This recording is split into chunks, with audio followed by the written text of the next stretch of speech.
Hal yang pertama kita lakukan yaitu untuk pengisian nama. Yang pertama, ketentuannya. Searching for greatness in a sea of the dying and shameless, a sea of the aimless. I don't wanna be one of the nameless. I'ma wake up with the mindset that one day I'm gonna make it. And I don't think Assalamualaikum warahmatullahi wabarakatuh. Di sini saya akan mencoba menjelaskan tentang petunjuk atau tata cara teknis prapendaftaran tes EVS Topik melalui sistem CBT Computer Basic Test G2G Korea.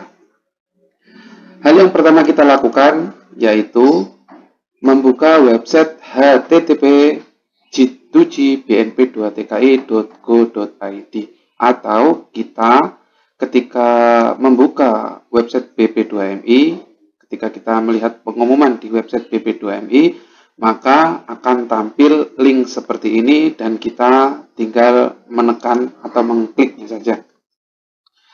Setelah kita masuk ke website ini, masuk ke alamat ini, maka akan muncul tampilan seperti ini. Ya. Di tampilan seperti ini, maka kita menekan tombol pendaftaran CBT umum.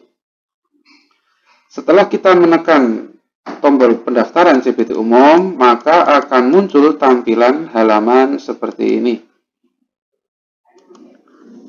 Yang pertama yaitu data diri.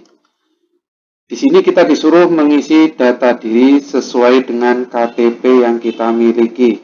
Ya. Untuk pengisian nama, ya, di sini ada nama depan, nama belakang, dan nama lengkap. Ya. Di sini ada ketentuan penulisan tentang nama depan dan nama belakang.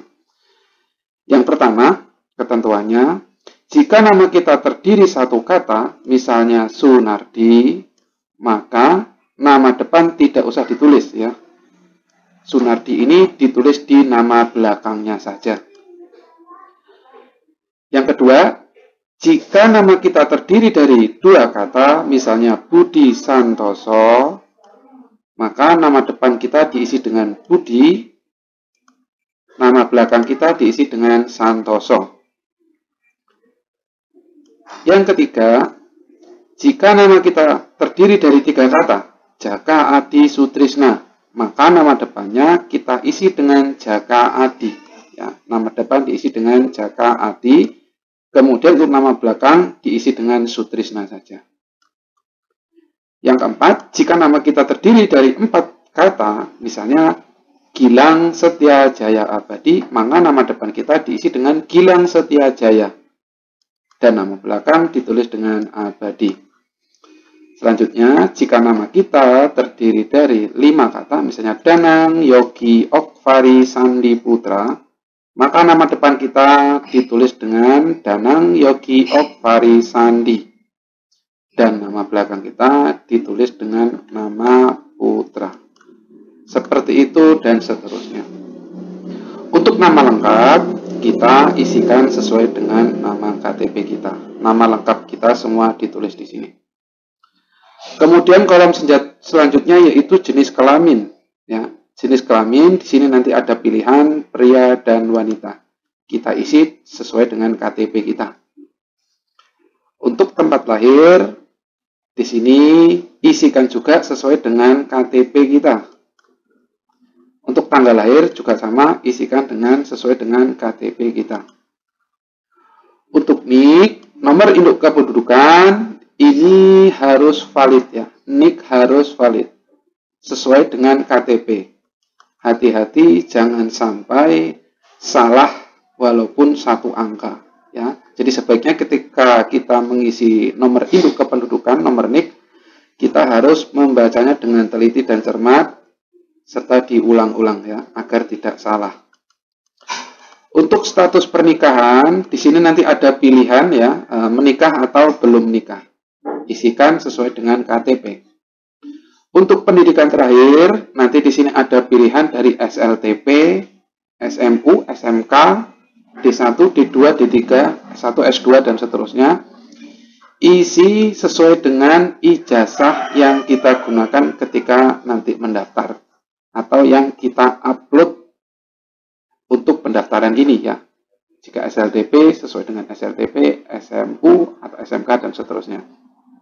Untuk agama juga sama, isikan dengan sesuai dengan apa yang ada di KTP. Di sini nanti ada pilihan Islam, Kristen, Katolik, Hindu, Buddha, Konghucu. Silakan isi sesuai dengan KTP kita. Untuk masa tinggal di Korea, ya ini dalam kurung ada tulisan visa E9, E10. Di sini ada catatannya, jika belum pernah tinggal atau bekerja di Korea, silakan pilih kurang dari 5 tahun. Nah, nanti ketika kita memilih di sini ada dua pilihan, kurang dari 5 tahun atau lebih dari 5 tahun. Silakan bagi yang belum pernah ke Korea diisi dengan kurang dari 5 tahun. Selanjutnya, di sini ada keterangan mempunyai paspor. Ini maksudnya kepemilikan paspor ya. Jadi ketika kita tidak memiliki paspor, ini tidak usah dicentrang ya. Tapi ketika kita memiliki paspor, ini dicentrang. Selanjutnya, halaman kedua, yaitu tentang kontak atau informasi alamat kita. Di sini, yang pertama ada provinsi, isi sesuai dengan KTP. Ya. Isikan provinsi sesuai dengan KTP domisili kita. Misalnya di Lampung, di Jawa, dan sebagainya. Di sini nanti akan ada pilihan dari Aceh sampai Papua ya. Seluruh provinsi yang ada di Indonesia otomatis nanti ada pilihan di sini. Untuk kabupaten kota, ini kita isi dengan memilih sesuai apa yang kita isi di provinsi ini, ya. Misalnya kita mengisi di Provinsi Lampung, maka otomatis akan muncul kabupaten atau kota yang ada di Provinsi Lampung, ya. Misalnya Lampung Timur, Lampung Barat, Lampung Selatan, dan seterusnya. Ya, silakan isi, misalnya Lampung Timur, diisi Lampung Timur. Untuk kecamatan juga sama, mengikuti kabupaten dan kota. Misalnya nanti di sini kita mengisi kabupaten dan kota Lampung Timur, maka otomatis di sini akan muncul pilihan nama kecamatan yang ada di kabupaten atau kota yang ada di Lampung Timur. Silakan misalnya Pasir Sakti atau Simpang Cirebon dan sebagainya. Untuk kelurahan juga mengikuti dengan kecamatan ya. Jadi semakin ini ke sini mengerucut ya. Jadi kelurahan di sini juga nanti ada pilihan sesuai dengan kecamatan yang kita tulis ya. Kelurahan atau desa ini akan muncul pilihan sesuai dengan kecamatan yang kita pilih tadi ini. Kemudian selanjutnya kolom detail alamat. Nah, di sini keterangannya formal detail alamat, jalan, nomor rumah, dusun, RT, RW. Jadi, untuk detail alamat cukup kita isi dengan nama jalan, jika ada nomor rumah, dusun, RT, atau RW. Jadi, tidak perlu mengisi desa dan kecamatan lagi ya, karena desa, kecamatan, kabupaten, kota sudah diisi di sebelumnya. Untuk nomor telepon atau handphone, ini isi sesuai dengan nomor telepon atau handphone yang kita miliki yang aktif. Untuk email, ini juga kita tulis email pribadi kita yang aktif dan yang valid. Ya. Karena email ini sangatlah penting ya. Karena email ini digunakan nanti untuk menerima link download bukti prapendaftaran ketika kita sudah selesai melakukan pendaftaran ini. Ya, di sini petunjuknya. Pastikan email yang Anda masukkan benar dan valid. Email ini digunakan untuk mendapatkan link download bukti prapendaftaran. Dan memperoleh username dan password untuk pengiriman lamaran online. Jadi selain menerima bukti prapendaftaran, juga alamat email ini nanti adalah alamat email yang kita gunakan untuk menerima username dan password untuk mengirim lamaran kerja ke Korea ketika kita lulus tes FS TOEIC. Kemudian selanjutnya data orang tua. Data orang tua ini isi sesuai dengan KK yang dimiliki oleh orang tua kita. Ya. Di sini ada kolom nama ayah. Ya. Nama ayah siapa? Nama ibu sesuai dengan KTP. Provinsi ya sesuai dengan KTP. Kabupaten, kota, kecamatan, kelurahan, desa, dan detail alamat ya sama dengan yang tadi saya jelaskan tadi sesuai dengan di kartu keluarga. Untuk sektor usaha, ya, ini untuk manufaktur, ya, sektor usaha untuk manufaktur. Nanti di sini ada pilihan bidang perakitan, pengolahan dan sebagainya. Nanti tinggal kita memilih. Untuk data bank, ini data bank juga harus valid, ya, nama bank. Di sini ada beberapa bank yang ada di Indonesia, pilihannya BNI, BRI, BCA dan sebagainya. Cabangnya juga kita isi sesuai apa yang ada di buku rekening atau buku tabungan kita. Kemudian diisi juga nomor rekening yang valid yang kita miliki. Kemudian masuk ke halaman selanjutnya, yaitu tentang upload dokumen. Setelah kita mengisi semua isian daftar data diri dan sebagainya tersebut, maka kita disuruh mengupload dokumen-dokumen atau file dokumen ke sini. Yang di sini ada KTP, ada paspor, ada foto, ada buku tabungan, ada ijazah, dan surat keterangan hasil pemeriksaan buta warna. Ya. Untuk semua dokumen ini diupload dengan ukuran maksimal 1 MB dalam bentuk JPG, ya. Oh ya, sebagai catatan tambahan, di sini ada centang, ada tanda bintang warna merah. Di sini adalah kolom yang wajib kita isi, ya. Di sini ada paspor, ini nggak wajib. Kalau nggak punya paspor, nggak usah, nggak apa-apa. Yang terpenting adalah KTP, scan KTP, scan foto, scan buku tabungan, scan ijazah, dan scan surat keterangan pemeriksaan hasil buta warna dari dokter. Ini yang wajib ada untuk sektor manufaktur. Nah, nanti jika sektor phishing, di sini ada kolom, ya, dari ada BST, ada surat keterangan berlayar, ada sertifikat kompetensi dan lain sebagainya. Untuk manufaktur cukup ini, dan jika phishing ada dokumen tambahan. Selanjutnya, setelah data diinputkan dengan benar, kemudian centang persetujuan dan klik tombol daftar. Ya. Jadi ketika kita sudah selesai mengisi data, kemudian mengupload file dokumen kita, maka kita mencentang di sini, ya. Saya mengerti dan memenuhi semua pernyataan pendaftaran PBT tahun 2007. Ya, ini syarat, ya. Hanya contoh. Jika nantinya terdapat persyaratan yang tidak sesuai, maka saya bersedia untuk tidak melanjutkan proses pembuatan program situ juga. Jadi artinya data yang kita miliki itu harus valid, ya, tidak ada yang palsu dan sebagainya. Nah, setelah kita sudah selesai, maka kita mengklik tombol pendaftaran. Ya. Nah, di sini, ya, ada keterangannya penting.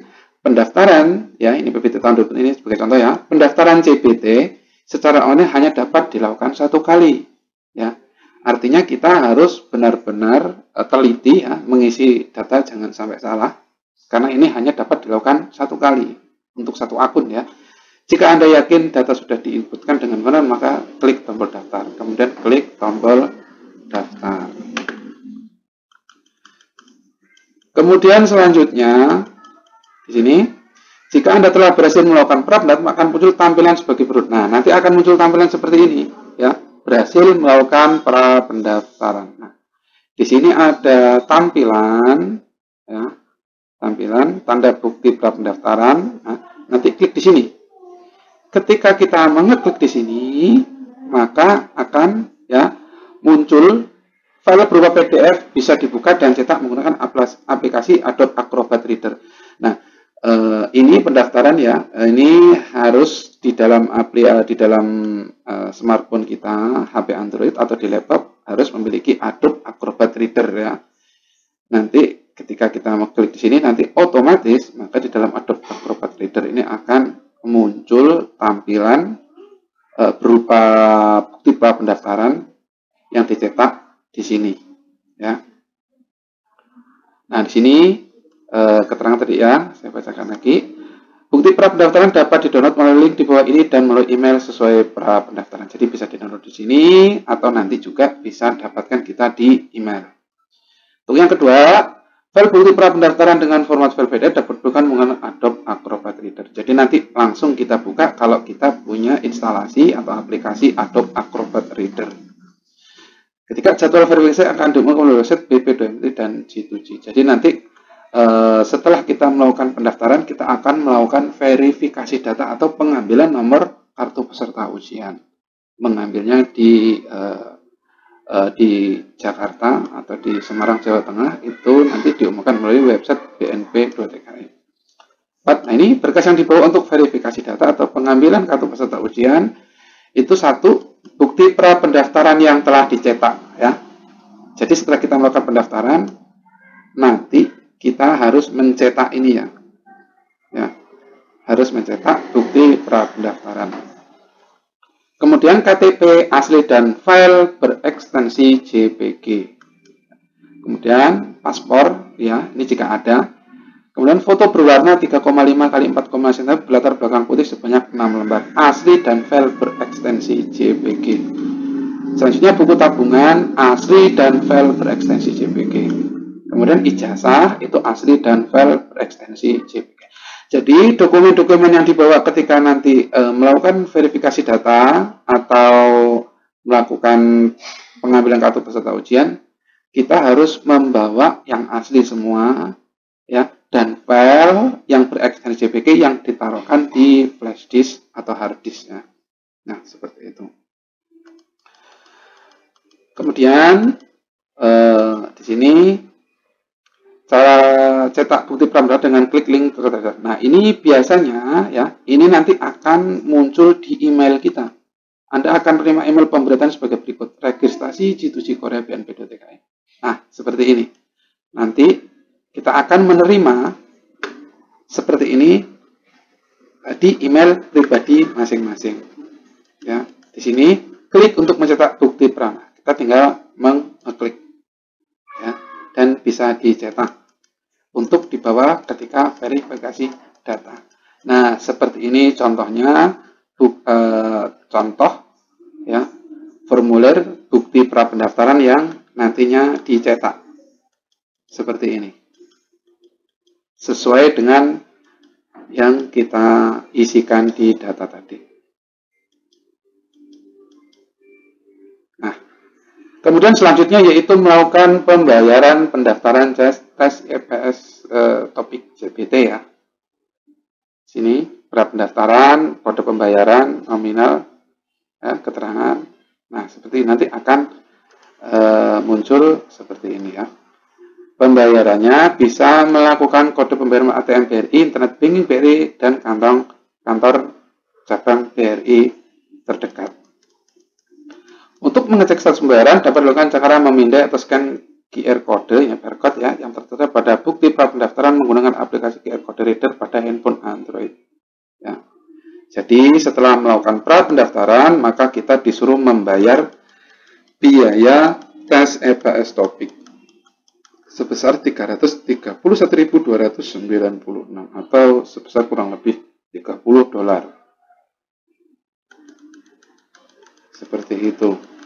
Ketika kita sudah membayar, maka bukti pendaftaran itu juga nanti yang akan kita bawa ketika verifikasi data. Nah, seperti ini. Setelah dibuka, maka akan muncul tampilan seperti berikut, ya. Di nama bank, kan, kode pembayaran, ini status pembayaran belum dibayar, ya. Nanti kalau kita bisa kita cek di barcode, maka akan muncul status kita sudah bayar apa belum. Nah, demikianlah tentang tata cara atau teknis petunjuk pendaftaran tes EPS topik JBT. Mudah-mudahan penjelasan kami bisa dimengerti. Jika ada yang kurang jelas bisa ditanyakan kembali. Terima kasih telah menonton video kami. Mudah-mudahan bisa bermanfaat. Silahkan subscribe dan hidupkan tombol loncengnya agar kalian bisa mendapatkan notifikasi terbaru dari LPK Hana Korea Channel. Assalamualaikum warahmatullahi wabarakatuh.